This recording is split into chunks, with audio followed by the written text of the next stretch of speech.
Hi everybody and welcome back to my channel. It's Russell with Ink and Paper Blog. How are you doing today? Do you notice anything different about this?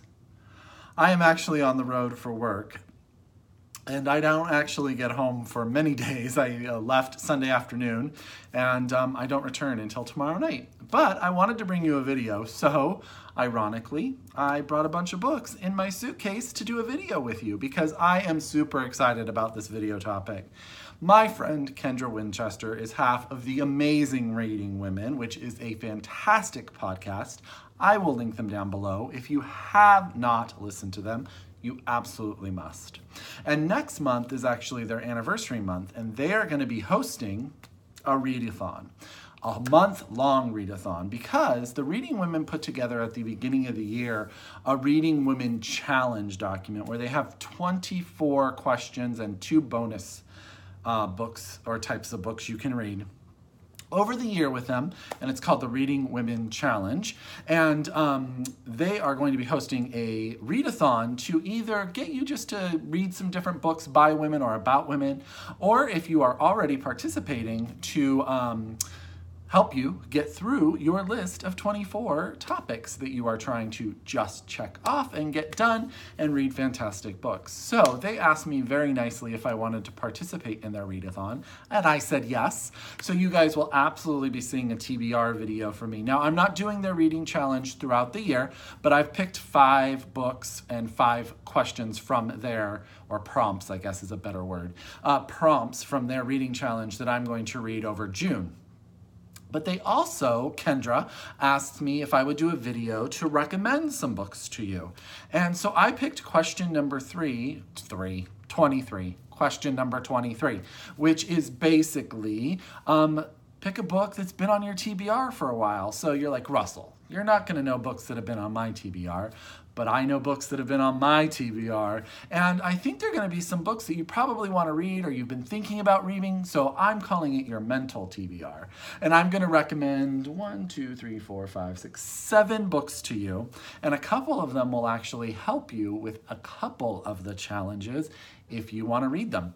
So let's get started, and here are my recommendations for prompt number 23 on the Reading Women Challenge document, which you can find on their website, and I will also try to link all of the prompts down below as well. So the first book I'm going to tell you about is actually because, you know, Kendra loves herself some Virginia Woolf. I'm going to recommend reading The Waves. And you're like, how did this wind up on Russell's TBR? He should read this. I have not read this. I am a failure. But my favorite book that I've read so far this year is probably The Red Clocks by Lenny Zumas. And when I saw her speak live, she actually talked about how a lot of the names and characters were inspired by The Waves by Virginia Woolf. So I pulled it automatically off of my TBR, and I was like, Lenny, everything she's told me to read, including her own book, has been fantastic. So clearly I need to read Virginia Woolf's The Waves. Now, from what I understand, this is a book about 6 different people, and you sort of get to know them through these monologue sections that they have. I don't think this book has a lot of plot. It's more about philosophy and character, and I think it's set near the ocean. So I think that's where the waves come in. The sea plays a big part in the characterization of everything. And I have only read, what, 2 or 3 Virginia Woolf. So I'm super excited to this may be in my June TBR as well. So that's Virginia Woolf, The Waves by Virginia Woolf. Gosh, I am a mess today. This actually clicks too because one of the bonus challenges is to read a book by Virginia Woolf. So if this has been on your TBR or any Virginia Woolf has been on your TBR, you can actually click off 2 boxes. The next book I'm going to tell you about is a book that came out, I want to say, a year or 2 ago now. It's out in paperback, and that's We Need New Names by NoViolet Bulawayo. And this book is set in Zimbabwe. Well, it starts in Zimbabwe. It's the story of a young girl, right, Darling, and her friends in Zimbabwe. And, you know, they live life, but they remember what life was like before it was a police state in Zimbabwe, and schools were shut down, fathers lost jobs. There's a lot of stuff that they're living through, and things aren't getting better. And then our main character winds up moving to America and chasing the ever elusive American dream. And I think it's about a person. It's a coming of age tale, but it's also a realization tale about what our goals are and how hard you have to work to strive to get them. I've heard nothing but fantastic things about this book. So We Need New Names by NoViolet Bulawayo. And I'm probably saying her last name wrong, and I'm sorry, NoViolet. The next book is, if you are a YA reader, I Am Not Your Perfect Mexican Daughter by Erika L. Sanchez. I bought this and I meant to read it immediately and I never did. Now, I technically don't know what this book is about, but there's a blurb on the back that I'm going to read to you, and I'm telling you right now, you're going to want to read it. It says, on Saturday afternoon, I tell Amma I'm going to the library, but I walk to Angie's house instead. I've called her 1,000,000 times and left several messages, and she still hasn't called me back, and it's pissing me off. I'm not sure what I'm going to say, but I need to talk to her. I keep thinking of Olga's underwear, the hotel key, and that strange smirk on her face when she died. For weeks, I've had this feeling that won't leave me alone, like tiny needles in the back of my head. Maybe Angie can tell me something about my sister that I did not know. Come on, guys. You want to read I Am Not Your Perfect Mexican Daughter by Erika L. Sanchez right now, don't you? I know you do, because I do.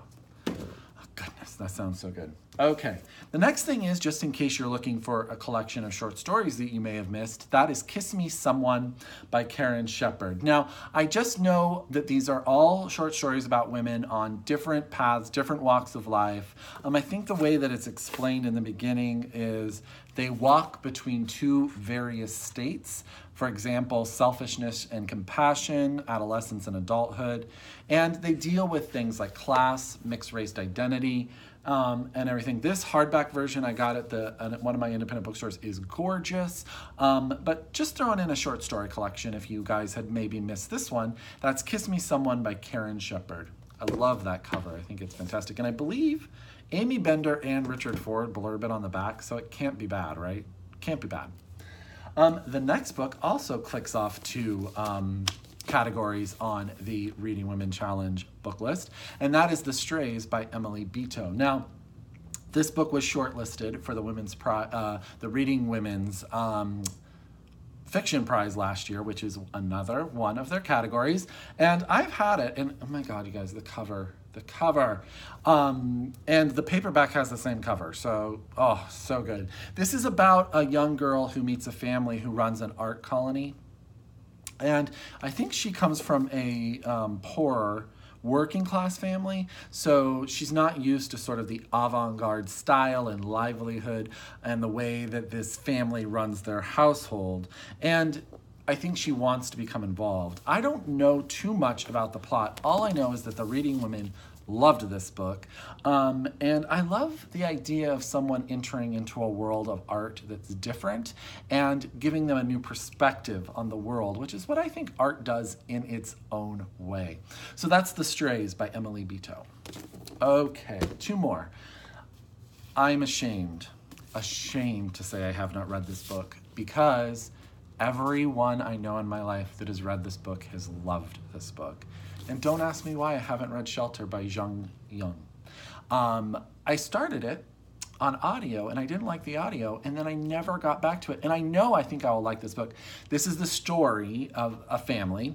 The husband's name is Kyung Chow, and he is Korean American, I believe, and his wife is white. They're a mixed race family, and they have children, and they're very down on their luck. They have a mortgage they can't afford, which is a story I know a lot of people can sympathize with, and they're trying to figure out if they can sell their house, if they can get underwater.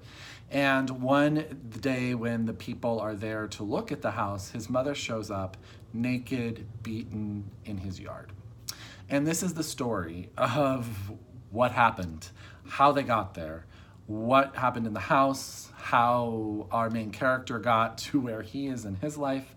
Yeah, and I've heard nothing but phenomenal things. I've heard people compare it similarly to Celeste Ng's first novel. Everything I Never Told You, is that what it's called? And I've heard that it's sort of like a suburban suspense, but definitely got a lot of character. And the writing was beautiful. I just didn't like the narrator, and I am ashamed to say that I have not read Shelter by Jung Yun. And if you haven't, you really should. It should be on your TBR. Last but not least is a book. Again, I really don't know why I haven't read Idaho by Emily Ruskovich. This was shortlisted for something recently. I just saw it. And this is the story, well, okay, so the book starts with a family, a mother and a father, going into the forest to cut down a Christmas tree with their children. And something horrible happens. And then the book is really narrated from the second wife's point of view. As her husband is losing his faculties, she's trying to figure out what happened to the first wife and the daughters, and going back to, I guess, sort of delve into the history. So I have heard very good things about this book, and I don't know, again, all of these books are books, Idaho by Emily Ruskovich. I could probably go on and on with books to recommend to you guys right now. I'm currently reading Foreign Soil by Maxine Beneva Clark, and it is freaking fantastic short story collection. So that could definitely be thrown in here. Yeah, I don't know. This video could have been an hour long, but I hope you got some really good recommendations. I hope you join into the Reading Women Challenge Readathon in June. Tag me and everything so I know what you're gonna read or what your plans are. If you're doing the challenge all year long, if you're doing it in the months, just the month of June. And as always, if you are a return subscriber to my channel, thank you so much. And if you are new to my channel, welcome. I hope you liked what you saw. And until next time, I will wish you happy reading, and we'll talk to you later. Bye.